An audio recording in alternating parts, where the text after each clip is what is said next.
Okay, 3:03 in the afternoon on the East Coast. Damn, I wanted to start bang on at 3 o'clock to make sure that you didn't get told off, Anthony. I'm very worried about the fact that people, somehow I'm you seem to here. get the short end of the stick. It's Everyone okay. thinks that I'm because I had that one kerfuffle. I'm the one that's always late now. It's fine. I was kerfuffle. here. Okay, A you were here. covfefe. It wasn't a covfefe. It was a kerfuffle. But anyway, you say You are. covfefe, I'll say kerfuffle. I'm just, I'm looking out for your reputation as ever, as your reputation you. management consultant. Yes, you've managed to enhance my reputation, so I am grateful for that. So we're in the middle of a constitutional crisis, but everything's fine. So what do you want to talk about today? Should we tell people who this is? This is the Rest is Politics US, by the way, in case you hadn't figured out. But I'm assuming that if you've joined us, you did figure that out already and came looking for us. Thank you, founding members, for joining us for this question and answer session. I'm Katty Kay. That's Anthony Scaramucci, needs absolutely no introduction. So there's a whole bunch of stuff going on, apart from we have people from everywhere. Look at this. Before we get to that, Switzerland, my home country. Robin Munger, thank you, my fellow compatriot. Karen is joining us from Germany. Somebody's already commenting on your haircut. You get so many comments on your haircut, on your moisture. Carol Smith, I think great I'm to very see well. you. I'm very well Hampshire, moisturized. the French incredibly Alps, well moisturized today. Malta, Dunbar, Scotland, from my all hair over the now? place. Thank you. Your hair is looking great. Thank you. For those of you who are listening and not watching, we've just had a little hair rearrangement from Mr. Scaramucci. Okay, we're going to take a lot of your questions today because there are so many different things that we want to talk about. Obviously, updates on the tariffs, the Ukraine situation, the president of El Salvador, who has been in the White House speaking. We are recording this. We are talking to you at 3 o'clock on Monday afternoon. So the two have just wrapped up in the White House. But Anthony, you want to start with the small matter of a constitutional crisis, which I think will get us to El Salvador.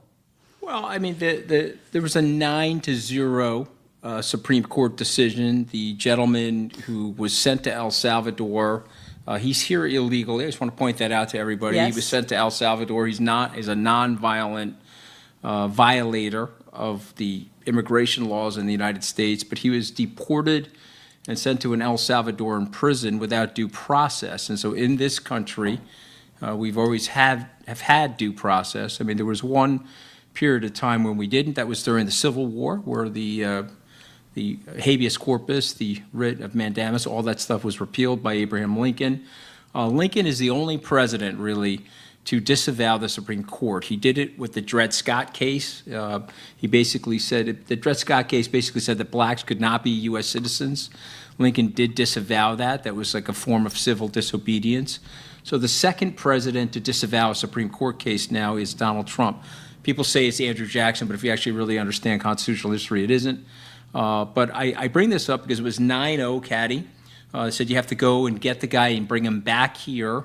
Of course, now that he's in another country, the president, quote unquote, does not have the power to do that. Mm-hmm. But of course, he could have leaned on President Bukele, the president of El Salvador, to do that. And he purposefully did not do that. And so in the Oval Office, the two presidents, Bukele from El Salvador, President Trump, are saying that the prisoner is staying exactly where he is. And then they laced into the media by saying that the media wants us to let criminals out of prisons, but El Salvador is now a safe country because we keep the prisoners in prison. And Trump was loving every minute of that. I'm sure the MAGA crowd loves that, but it does bring us closer to the line of what the president's doing. And so, again, just three quick things. Went after the law firms. He's rebuked the media. He's gotten settlements from the law firms. He's gotten settlements from the media. He's had a chilling effect on the corporations in terms of the CEOs, what they're going to say and not say. No money center bank will disavow his tariffs, even though it's crumbling the U.S. stock market, probably putting us into a recession. And so he's slowly creeping down the road. We're moving down the road of Project 2025 to more authoritarianism. So please push back on me. Tell me I'm wrong about this, and what I'm thinking about this is misguided. So the Supreme Court case was interesting that it ruled 9-0, and the thinking is that the Roberts Court framed the ruling to be technical enough that he could get all 9 of the Supreme Court justices to rule effectively against the administration, and that was important for him. But there is some thinking that the ruling itself, the language of the ruling, suggests, which said that the White House had to facilitate Mr. Garcia's extradition from El Salvador, was woolly enough in a way that word facilitate, what does it actually mean? It doesn't say, the Supreme Court didn't say to the White House, you have to have Mr. Garcia on the plane with President Bukele when he comes to, Washington, D.C. next week. They didn't say that. And what does facilitate mean in that context? And I guess that leaves enough wiggle room for people in the government to say, well, we're not defying the Supreme Court order. We've, spoken about this with President Bukele, and President Bukele has said he's not going to send him back to the United States. That, as he said in the White House today, that would be akin to sending a terrorist back to the United States. I'm not going to do that. And you saw President Trump sitting there kind of positively grinning like a Cheshire cat next to President Bukele. So can the White House now try and make the legal claim that they're following, they've raised this and President Bukele says he's not going to do it, and it's actually a foreign policy issue now, not a contractual law issue. And so there's nothing more that they can do. And I think, we've been waiting, right, for the moment when there is a clash between the Supreme Court and the White House, and the White House ignores a Supreme Court ruling. And that is the moment at which most lawyers have suggested, this really would be a constitutional crisis, and what would that mean? Obviously, the Supreme Court is painfully conscious of its own standing amongst the American public. Its opinion approval ratings are lower than they have been. It's seen as very political, which is not what Justice Roberts wants it to be seen as. And maybe that's also why the Supreme Court is trying to get into a position where it's urging slowness and deliberation, rather than having a head-on confrontation by saying you've got to bring Mr. Garcia back by next Monday to the United States. And I don't know, I'm not a constitutional lawyer. I only play one on a podcast. I don't even play one on a podcast. I promise you that. But I do read some of them, and there seems to be some confusion about whether this really does constitute, if they don't bring him back, is that the crisis that constitutional lawyers have been looking for? You're a lawyer, Anthony. Would that be it? Would that be the moment at which, we take the matches and set our hair on? Actually, I'm not going to set my hair on fire. I've just spent a lot of money getting it highlighted, so I'm not going to do that. But would that be the moment? God forbid. I mean, I certainly wouldn't want that to happen. My hairdresser would be very offended, and my bank Why manager. would we let a constitutional crisis turn into a self-arsonist, God forbid? That's another issue going on in our country. But yeah. I guess what I would say is this is going to be a non-event. Republican senators are going to ignore it. Democrats are fighting with themselves, Katty, so they're not going to be organizing any type of dissent of it. But I do think it's going to do something to the court. And so I do think that Justice Roberts has taken notice of this now. And I think he's now sitting there saying, he's going to come after the court and the checks and balances and Marbury versus Madison and the whole 250-year structure that's made the country successful. And I think he's going to turn a modest friend, someone that is generally supportive of him and wrote a pretty stunning, gave him a very wide berth in terms of presidential immunity. But I think he's going to turn. I think he's going to turn the guy, and I think he's going to turn this guy from a modest friend into a modest adversary. So that's what I think the outcome will be, and obviously I could be wrong about that. By the way, you could see 30 days from now, 60 days from now, the guy slips back into the country when it becomes less of a triggering thing. It's possible that too. I'm sorry. Our producer, Fiona, just a quick, sorry to interrupt, but our producer, Fiona, is pointing out something very smart, as ever, Fiona, thank you, which is that we should step back a little bit and just explain what this story is before jumping straight to our hair on fire. And that is that since March, El Salvador has accepted from America more than 200 Venezuelan immigrants and some other immigrants who have been sent to the country's notorious maximum security gang prison just outside the capital. That's, of course, made President Bukele a very popular ally in the Trump administration, which is why he's in Washington today, because he's agreed to take these migrants who are here in the country illegally. On the campaign trail, Donald Trump, of course, had said that they would be sending back the criminals. There's quite a lot of evidence or reporting now that the people who were sent to El Salvador were not actually criminals. And amongst them is this Maryland resident, Kilmar Abrego Garcia, who the administration has said was deported because of an administrative error. And that the error was that he'd had a court ruling in his favor that he could not be sent to El Salvador because that would put his life in danger. And so that's the kind of background to this story. But I think the bigger context of this story is the clash that this is setting up with the Trump administration pushing the Supreme Court to almost daring the Supreme Court to take on an immigration case. The Supreme Court historically has not wanted to take on immigration cases, but there are now, I think we've got 6 that have been ruled on and 4 that are pending of what are called these emergency docket cases before the Supreme Court around the issue of immigration. So it's the Trump administration really pushing to the max its own authority to get rid of people, but the Supreme Court pushing back and saying, you have to give people due process before you just put them on a plane and send them to El Salvador. You have to have them have their rights. I mean, they even if they're in the country illegally, they do have right to due process and to have their case heard. And so you can't just whisk them off the street and send them off to a foreign country. Well, one of our founding members, Olivia O'Neill, is pointing out that, and she's right, that they weren't deported back to the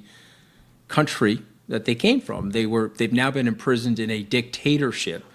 And so she is correct. This is a major international human rights violation. It should be treated very seriously. But unfortunately, Olivia, in this country, the one I live in, they're not going to treat it seriously. Maybe there'll be some human rights activists that will voice concern.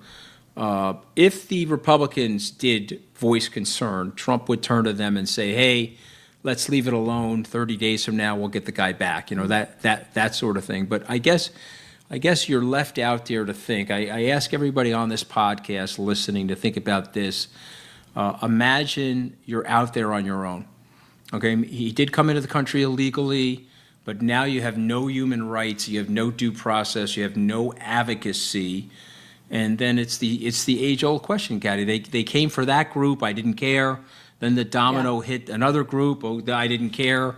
Okay, wait a minute, the domino's hitting me, now I care. And who's coming to help me? Yeah. And who's coming to help me? And I think this is the big issue. And so this is where organized leadership, organized dissent, somebody's got to come in here and provide advocacy. And let's go to Lincoln for a second. It's interesting because he did disavow the Supreme Court, but he did it on a human rights basis. He did it on a human rights basis, and there was clarity in his thinking. And of course, Lincoln would be saying to people, because I try to read a little bit of Abraham Lincoln's old words almost every week, but what Lincoln would be saying is that a person doesn't have the right to govern another person without their consent, number one. And number two, you can't apprehend and hold somebody without a due process. That's the whole anchor of the system of freedom, Katty. So this is super upsetting. You know? If we go from kind of constitutional crisis to kind of the sort of meta issue of all of the things we've been speaking about over the last couple of weeks, and this crisis of confidence that the world has in the United States, in the competence of the leadership of the United States around tariffs, but also in the system of the United States, don't underestimate the degree to which the rule of law is the kind of diamond in America's crown. And if the rule of law, whether it comes to immigration or to other issues, is seen not to be adhered to, then America loses something that has made it very special over the last 250 years. And it does so, I would say, it is peril. Okay, there's one other question here, and then we're going to take other questions. Joe here, who's a YouTube user, is asking, now that the Trump administration is actively defying the Supreme Court, what action could SCOTUS take unprecedented times. I guess the question is around this narrow legalese, Joe, and we have to look at this, is the Trump administration actively defying the Supreme Court? And I think that is something that constitutional lawyers are sifting through at the moment. And I think the Supreme Court phrased this in such a way that it has allowed the administration a certain amount of wiggle room, because they know the risks of an open confrontation. And they know the risks in terms of their own standing, the Supreme Court standing, but the risks also in terms of what would happen if the Trump administration didn't do anything. We're going to take a quick break and then take more of your questions and what else is going on here in the United States. It's been a very busy week already, and we are only Monday. We're going to talk about the tariffs as well, or no? I thought we were going to talk about those until this happened. We are going to talk about the tariffs right now. Okay, wait, let's come back. And I'm going to start the tariff discussion with Alina Steffelbauer's question, which I think gets us into this. Anthony, can you explain insider trading and why it is illegal, and how does SEC process Liberation Day? I'm going to just quickly put the context of that and why Alina's asking that. There's been a lot of questions, particularly online, go on social media platforms and in some of the press, about whether, and the Democrats in the Senate have launched an investigation into this from the Democratic side, about whether there was illegal trading around the tariffs, because did the White House, in other words, give anyone a heads up that it was going to put the pause on the tariffs, thereby giving some people the opportunity to buy as the market was really at its bottom, and then make money when it started to rise after the president changed the policy. I have never been accused of insider trading. Clearly, I'm not even quite sure if I've explained it right, but did I give a reasonable stab at it? I think you've done a pretty good job, and I just want to apply some historical context for people. In the 1920s, professionals had the inside information. They had the scoop. So if I knew about a merger and you were my friend, I could call you and say, hey, buy Anadarko Steel or whatever it is, and they're going to announce a merger next week. And so it was causing a lot of unfairness in the marketplace. And so stock markets crashed, people lost trust in the markets.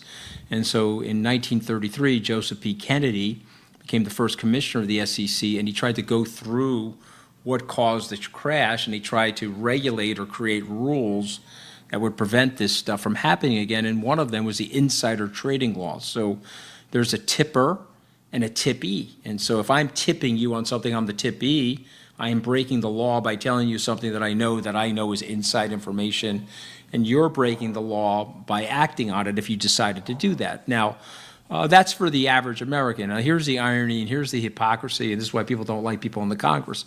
The Congress have been trading on inside information forever. And so Peter Schweitzer, I think you know who he is, investigative journalist, he wrote an article about this, turned it into a book in 2011, and the 60 Minutes actually did big interviews on this. Well, wait a minute, they're allowing themselves to trade on insider information, and the answer is yes. And so then the Congress voted to renege that. And that lasted about 6 months. And then on a voice vote, Katty, not on C-SPAN, not in the public, but on a voice vote over the phone, they reinstated it. And so people like Nancy Pelosi, Alexandra Ocasio-Cortez is dead against it. She doesn't have her own personal trading account. But Marjorie Taylor Greene does, others do. And what they do is they trade on the information. And it looks like there's lots of patterns that have happened where before Liberation Day, a lot of people were selling the stock market in the Congress, but also friends of those people and friends of Donald Trump. And then it looked like they were buying several hours before Donald Trump, quote unquote, went to the 90-day Didn't Marjorie Taylor Greene make a lot of money just before the pause on the she tariffs? Did. And so that's one of the things that's fueling the questions about whether there was people were giving her information. Sleuths, and there's Sherlock Holmeses out there with their magnifying glass looking at the data, and she got caught, but she doesn't care because for her, she has an exception. So literally, I can join the Congress. I know about legislation, or I know about a drug that's about to get approved from the FDA. I can buy call options in those stocks, And I can tell you, my buddies in the hedge fund community always laugh. They say, well, the best hedge fund out there is Nancy Pelosi. If we could just figure out what she's doing, we'll shadow her trades. Of course, she gets upset when we say that. But, I mean, the truth of the matter is there's a high level of unfairness going on. And there's a feeling that Donald Trump's friends are trading the volatility of his decision-making.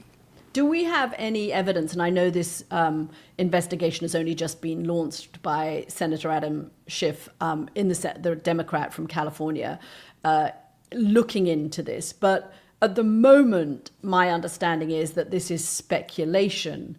There isn't actually any evidence. Is that right? That the little looking glass that, Dr. Watson is walking around the halls of Congress with has not actually produced any. Yeah, exactly. Yeah, here's what I would say is no one's going to get in trouble. But I think he's raising it because he wants people to know that there is a high level of corruption. I told Alistair, and Alistair loves using it, there's a golden age of corruption taking place. Yeah.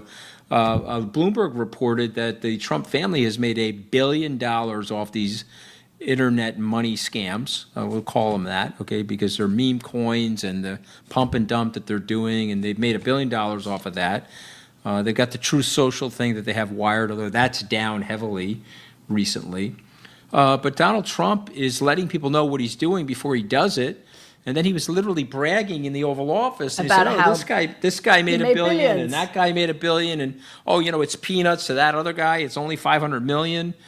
And what it does is it decays the trust, and it causes people, and it causes people to lose faith. And then with cynicism, you do get compliance, Katty. If you do study human behavior, what ends up happening is you give up on the idealism, you become a cynic, and then all of a sudden you comply with whatever the nastiness is going on out there. So it's a problem, Will Parker is asking, is this the most corrupt administration in U.S. history? I don't know if I would say it was the most corrupt, but I think there is... not yet. Not yet. We're only 3 months in, and there were a lot of questions about the corruption the first Trump administration, too. There was one thing, I remember the Wall Street Journal, when the tariffs were first announced, had this great line saying Liberation Day is going to be buy another yacht day for the swamp, because on top of all of the issues around insider trading and whether people are being given proprietary information and actually making money out of it because they're Donald Trump's friends, don't forget that for all of these countries that are coming to the United States trying to negotiate trade deals, or industries that are trying to negotiate carve-outs, somebody is making an awful lot of money. And this city makes money through lobbying. And those foreign governments will have lobbyists. So, somebody's buying extra yachts at the moment. Okay, the other thing that I wanted to ask about is Ukraine, because we've just had Donald Trump, as we're recording this on Monday afternoon, in the Oval Office, and he said something pretty startling on top of the attacks, and we can talk about those, the awful attacks in Sumy that happened on Sunday night. Here's what Donald Trump said today. When you start a war, you got to know you can win a war. You don't start a war against somebody that's 20 times your size and then hope that people give you some missiles. So that is the level of Donald Trump's empathy for the fact that Ukraine was invaded by Russia, did not start this war. The Russians walked into it and would have tried to take the country in the space of 3 days if the Ukrainians had not fought back far more ferociously than most people gave them credit to. But it was also another thing that Donald Trump said about this that struck me, when you had, I think it was Chancellor in Waiting Merz of Germany, questioning whether that attack on the town Sumy in Ukraine was actually an act of war crimes, because civilians were being killed as they were going to Palm Sunday Mass, including children in Sumy. And what was Donald Trump's response? Donald Trump's response was he was told that it was a mistake. Without questioning whether it was a mistake. You're saying, it was tragic. I hear it was a mistake.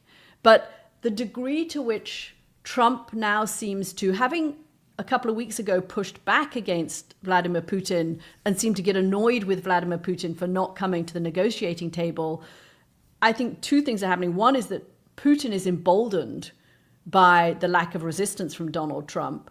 And Donald Trump, once again, seems to have given Vladimir Putin the benefit of the doubt over this civilian attack. And now here he is again saying that Ukraine started the war against somebody 20 times their size. I mean, what's going on here? Is he getting frustrated that he can't end this on day one, and so he just wants to give Putin whatever Putin wants? Is that what's happening here? I don't understand what's happening. Well, I mean, here. it could be that. It could be something more sinister than that. But I think that the 60 Minutes, I encourage everybody, if you get a chance, just go online, watch the interview. It was broadcast in the United States last night, the 60 Minutes interview of Zelensky. If you could just see the facial expressions when he asked, does the U.S. have your back? Does the U.S. have your back? And I think that the facial expression that Zelensky gave off in that interview is a metaphor for the rest of the free world. And so I would imagine any Western leader sitting there with the 60 Minutes journalists being asked the question, does the U.S. have your back?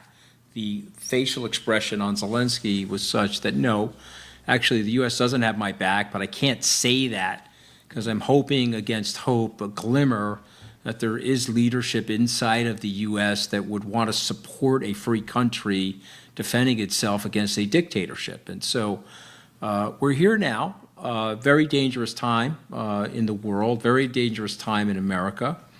And, a lot of stuff doesn't add up. And the thing that I'm confused by is the lack of dissent, the lack of opposition. There are people protesting. The media really doesn't pick up the protesters that much. I'm not saying that there's groundswell of protests like there were during the 60s civil rights movements and so forth. But there just seems to be an encroachment. One of our founding members is saying, well, what's the plan? What's the Project 2025 plan? I think that you have to take these guys at their word. The plan is to weaken the judicial branch, weaken the legislative branch, and figure out a way to get Donald Trump back in office on January 20th, 2029. I mean, even, look, I mean, Steve Bannon is saying that. Why should we pretend otherwise, Katty? Oh, it's just they're saying that to trigger the liberals. You and I he last said he's July. not joking. He has now said he's not joking about it. So I guess. Yeah, so he's not joking about it. I know he's not joking about it. You know he's not joking. But didn't you and I last July go through Project 2025 in one of our episodes? We and did. We said, okay. And then Trump was getting a lot of heat on it. He said, oh, no, I don't even know who these guys are. J.D. Vance wrote the foreword. He's got all these guys in the administration. The guy that was the principal architect is the OMB director. Oh, no, I don't know who these guys are. Boom, boom, boom, boom, boom. Or what does Trump do? He goes, bing, bing, bing, bing, bing. You ever see Trump do that with the bing, bing, bing? That's what he's doing. He's going down the list with the bing, bing, bing. All right, I'm sorry. I'm sorry. Okay, Jackie McGinn is asking when it gets to bing, bing, bing. I'm going to bring in a question. I'm just bing, saying bing, that's bing, what he does. I'm just quoting him. Jackie McGinn, why doesn't any journalist contradict Trump when he says something that is so patently untrue? I'm referring to his latest comment that Zelensky started the war. We just brought up that comment about how he said when you start a war, you should win. You should know that you've got to win the war. But that point about the journalists, so those settings, Jackie, where the journalists are in the Oval Office and they're shouting questions to the president. It's a little bit of a free-for-all with them shouting the questions, but the White House staff also calls on journalists, and increasingly they're calling on journalists who are friendly to the White House as the ones who can launch those questions. So that is some of the reason you're not getting as many questions on that. But it's also what we were just saying in a way is that there is so much. If you were to fact check Donald Trump every single minute, you would get nowhere. I mean, you would spend all your times. I mean, I found this as a journalist covering the Trump administration, and there are networks that literally employ fact checkers whose job it is after he's given, they will have done this on American television after a Oval Office appearance, and they will run through, here are all the different facts. It's certainly kind of full employment for fact checkers, but it makes it difficult. Do you keep calling him? I mean, what's he going to say? He's going to repeat the same thing. He won't. He's hard to fact check because there are so many times that you would have to jump in, and I imagine that's why the journalists in the room, because the journalists actually do spend a lot of time, the good ones spend a lot of time calling Donald Trump on what he says. It's just not easy to do it full time because there are often things like that that he will say that are hard to. Before you go to another question, Katty, someone is asking about El Salvador accepting Venezuelan immigrants. Why would they do that when these guys are criminals or accused of gang activity? And the answer is money. Yeah, they're getting paid. They're getting paid. The $6 million came from the administration for the first batch of prisoners. It's a 1-year contract, and actually some lawyers have pointed out that this isn't sort of diplomacy law or human rights law or First Amendment law. This is a contract law that the White House has paid El Salvador for 1 year. And at the end of that, presumably, El Salvador is going to give these people back, which also gets to the question of if it's going to give them back after 1 year, if that's built into the contract, then couldn't it give them back now? Here's another question that I think is interesting on tariffs. What can Carney in Canada and the EU do concretely, not just jawboning, in the next 90 days to counter this madness and protect their economies? That's from Pair Joe 123. I mean, it's a great question, Pair Joe, because we know that all of these, both Canada and the European Union, are reaching out to the administration and having conversations with the administration, and particularly with the trade envoys, and trying to see what exemptions they can get, how they could bring down the rate of tariff that they might be slapped with, what they can do in their own countries around sales taxes, for example. What are the other list of things that's on the Trump administration's list that they can do, that they can get away with doing politically and economically to satisfy the Trump administration in order that in 90 days they don't get hit by these tariffs. But some of it is also political. What can they do politically in the European Union, for example, to hold together if the Trump administration were to try and pick off certain countries separately? And what can Canada and the European Union do together, bigger picture, to try and increase trade amongst themselves as a way of countering the United States? Let me ask you something and get you to respond. What if they all got together? What if listen, look, the facts are undeniable about what happened to the decline in exports, the decline of living standards for the United Kingdom at this moment. So what if the United Kingdom, the EU, and Canada got together and created a free people, free trading bloc? And just said, hey, listen, we get it. We got the fact that you guys want to be alone. We got the fact that you want a Mexit, which is an American Brexit from the world. We understand that you want to do that. But we've learned our lesson. We learned our lesson over the last decade. We're going to team up with the Europeans and the Canadians, and we're going to form this free people, free trading bloc. I'm just throwing it out there as a potential idea that people could think about. I would just implore people to think differently now. You have the U.S. is telling you that they're done. They want to wall themselves off literally and figuratively from the rest of the world. I don't know. Is that going to happen? Are a few Republican senators going to say, geez, guys, I'm really sorry. We don't want this to happen. We're crossing the aisle. I can tell you it's not going to be Ted Cruz. I mean, that cat looks like Reek from the Game of Thrones. He's like wearing the gimp suit at the UFC thing, and this guy went after his wife. He's waving to the crowd. He's gained 60, 70 pounds since him and Trump started the fight. It's not going to be Ted Cruz. Who's going to be the group? Or is it Thune? Is Thune going to say, geez, I'm really sorry. I gave Schumer a call. It's me, McConnell, Markowski. I don't know. We're going to move over and caucus with the Democrats to end this nonsense. We're going to take the tariff power away from you. We're going to deny your quote-unquote emergency act, and we're going to go to our allies and say, "Hey, we're going to sit this one out." You tell me, Katty. Or are they going to let one guy in 80, 90 days wreck 80 years worth of work by the Americans? Is that what they're going to do? No, I think they're trying to do that. I mean, I think things are happening simultaneously. So they're talking to the administration because each of them, these leaders, are trying to protect their own economies. They're also talking to each other.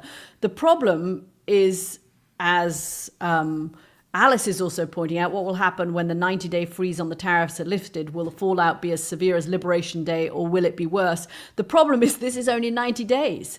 You look back at, I was looking back at this the other day, NAFTA, which was the North American Free Trade Agreement that Bill Clinton signed in 1994, the very first discussions around NAFTA actually happened under George H.W. Bush and the Mexicans in 1990. So that took almost 4 years to negotiate. How do you negotiate a free trade agreement between the Japanese, the South Koreans, the Australians, the Europeans, and Canada when you've got the gun of 90 days hanging over your head with the Americans? I mean, you can start the process, but let's be realistic. You don't negotiate, or it hasn't been done before, a serious free trade agreement between countries in the space of 90 days.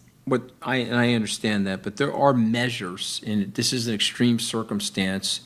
You have Admiral Yamamoto, that is Donald Trump.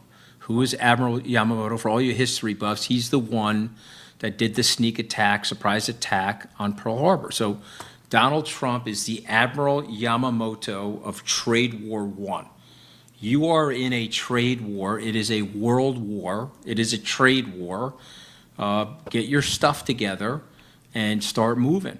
Okay, it's also really ironic is the guy Greer, who is the trade representative now, he's getting grilled last week in the Congress, and they're saying, well, how are you going to handle China? He's talking about teaming up with Asian countries.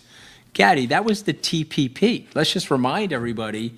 So all of a sudden, everybody before Donald Trump and his minions, dumb, have made horrific decisions. The State Department told them, don't go to North Korea. He's just going to use you as propaganda. Trump said no, he's going to give up his nuclear weapons.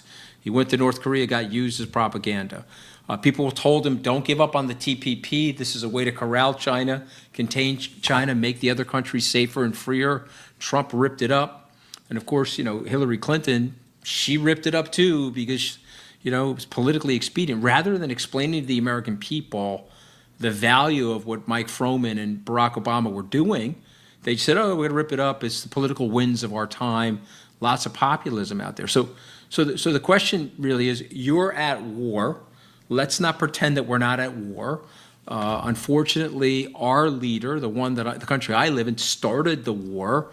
But you gotta recognize that you are actually in a trade war. Carney knows this. He's not stupid. Carney's attitude is, okay, we're in a trade war, and I got to protect my people.